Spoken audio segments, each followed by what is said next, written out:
All right, quick lesson on part one of Ishmael, because it looks like I'm going to be home with a sick kid again tomorrow, so I might be out, so the lesson might not, I want to make sure that the class I missed today gets this lesson. Streamlined version of it, at least. In Ishmael, we got a story of an unnamed narrator who used to be a hippie in the Children's Revolution, had a pretty idealistic, but by now he's been burnt out and he's a bit cynical. Answers an ad in the newspaper. It says, teachers looking for a student. Must have an ardent desire to save the world. Well, curiosity gets the best of him and he goes to check this thing out. When he gets there, lo and behold, there is a gorilla where the teacher should be. A telepathic gorilla, no less. But as we learn about this gorilla, I want to talk about three different names that the gorilla has, or three different identities, because names are very important in this section. The first identity that baby gorilla has is that of a severed finger. He says, in West Africa, gorillas had a way of expressing family, which was a hand. You got different fingers, different members of the family, but you all belong to the same hand. Okay? This looks more like a paw, I suppose. But when he's taken from his family and sold to a zoo as a baby, right, he points out there are other gorillas at the zoo, but a severed finger does not make a family. All right, a bunch of severed fingers doesn't make a family, he says. So we start off with this very symbolic identity for the gorilla. Next, he gets sold to a menagerie because the zoo has hit tough times, right? Great Depression and all that. And the menagerie puts him up in a tent and calls him Goliath and tries to sell him as like a fair event, basically, a sight. Scary Goliath, behold the giant gorilla. He gets pretty big, right? So they call him Goliath for that reason. If you're not aware, Goliath was a Philistine soldier who, when the Israelites were butting heads with the Philistines in the Old Testament story, the nation of Israel was expanding, trying to set up itself as a nation, and the Philistines were in their way. So the Philistine army and the Israelites are on different sides of a line, and the Philistines say, tell you what, you send us your strongest warrior, we'll send you ours. Nobody on the Israelite side wants to face up to this giant, except for a little kid named David. And David's really good with a slingshot. He's chosen. This is like his King Arthur moment. He pulls the sword from the stone. This is his act of strength that secures his role as a future king of Israel. And he does become the future king of Israel long after he kills Goliath. So Goliath is synonymous with big, scary giant. Walter Sokolow sees Goliath, the gorilla, and changes his name to Ishmael. He says, you are not Goliath, you are Ishmael.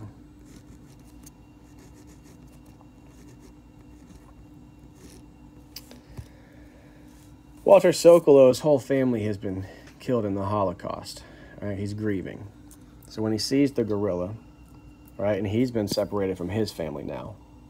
But when he sees the gorilla, he thinks, you're not a big scary giant, you're not a beast, you're just a misunderstood brother of mine. That's kind of what he's saying, right?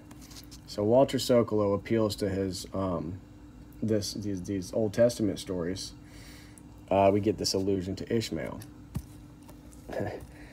Ishmael was the first son of Abraham. Abraham was promised a nation. And at the time, he was homeless and had no children.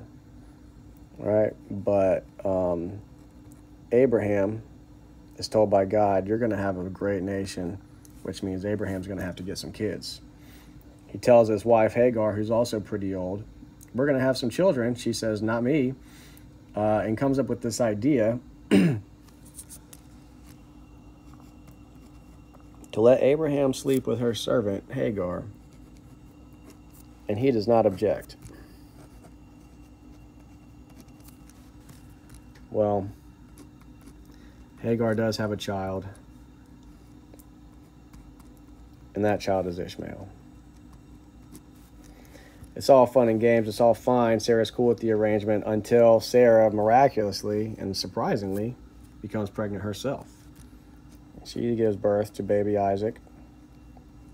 Now there's some competition afoot that gets bad enough that Sarah tells Abraham, hey, you got to get rid of her and that kid. And Abraham does. Abraham sends Hagar and Ishmael packing into the desert with some bread and water, which runs out. And when Hagar's at her most desperate, she calls to God for help, and he answers and says, name your son Ishmael, which means God hears you. Crude paraphrase. I don't speak. Something like that. And he will form a great nation himself, right? The Bible's got all kinds of narratives in between, but he becomes the father.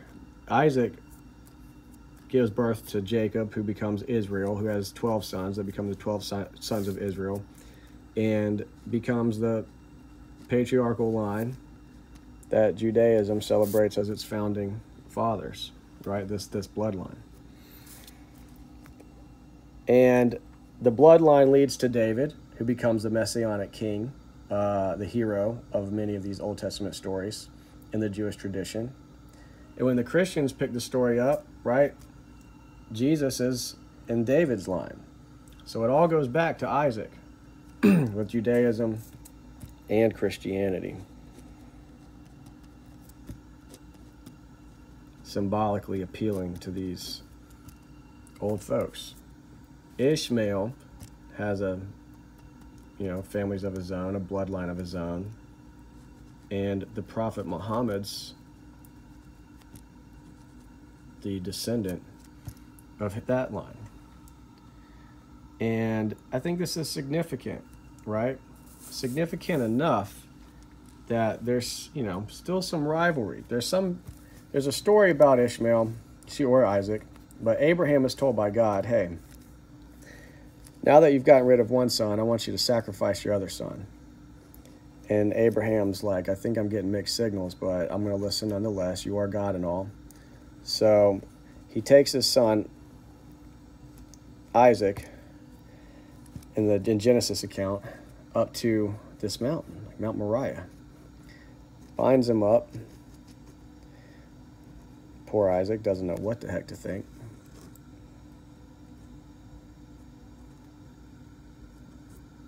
Wow, let's get that.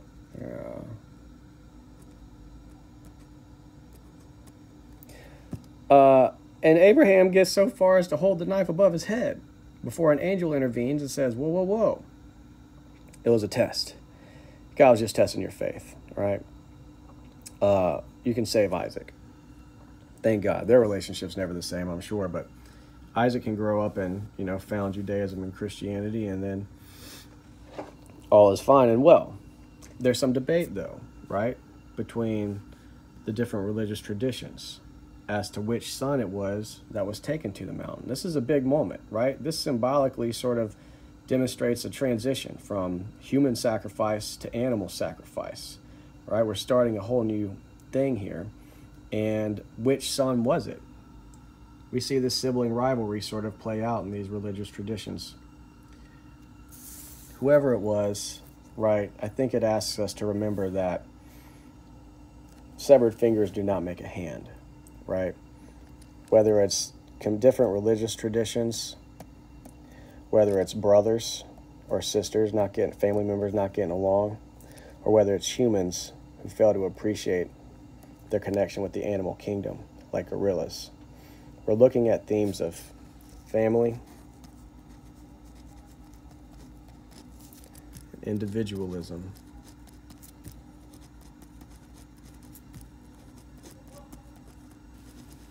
which involves loneliness at this point, and sacrifice.